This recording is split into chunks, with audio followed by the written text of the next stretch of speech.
Sur ce panneau-là,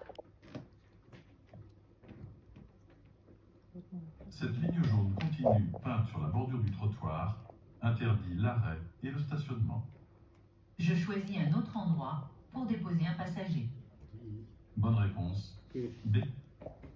Disque de stationnement, réponse B. Sans payer, réponse C.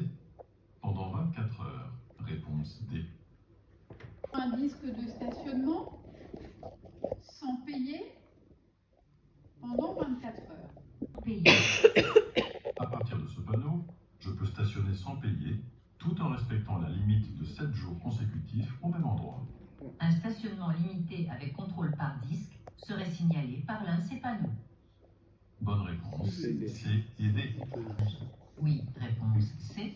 Non, réponse Placé à cet endroit qu'en cas d'urgence, panne, malaise ou accident par exemple. Changer de conducteur ou lire mes messages ne constitue pas une urgence.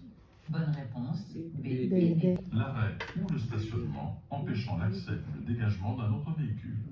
De plus, dans cette situation, les véhicules sont stationnés en marche avant. Le risque d'accrochage est plus important en se plaçant à cet endroit. Bonne réponse B et D sont affectés à mon sens de circulation. À droite, un poste d'appel d'urgence est mis à disposition des usagers pour contacter les secours. Ce poste permet de contacter directement l'exploitant de la route qui contactera les secours nécessaires si besoin. Il est interdit de s'arrêter sur une bande d'arrêt d'urgence pour consulter une carte routière ou pour téléphoner à un ami, par exemple. En revanche, les usagers en difficulté, panne, malaise, peuvent s'y arrêter. Bonne réponse A. D. Complètement à gauche. Oui, réponse C. Non, réponse D. Sur une route à double sens de circulation. La ligne centrale est une ligne continue. Il est interdit de la franchir ou de la chevaucher.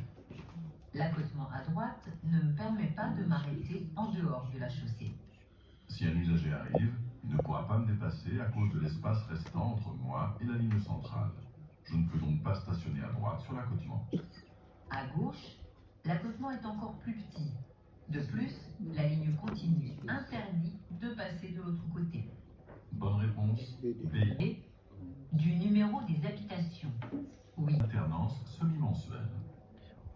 Dans cette zone, le stationnement ne s'effectue pas toujours du même côté, mais toujours dans le sens de la circulation. Semi-mensuelle, c'est parce qu'à la moitié du mois, le stationnement se fait de l'autre côté. Le changement doit d'ailleurs se faire entre 20h30 et 21h, le dernier jour de la quinzaine. Pour savoir de quel côté je dois stationner, je dois prendre en compte la date du mois et le numéro des habitations. 1 est un chiffre impair. Je stationne donc du 1 au 15 du côté des numéros impairs. 16 est pair. Je stationne du 16 au 31 du côté des habitations portant un chiffre pair. Bonne réponse.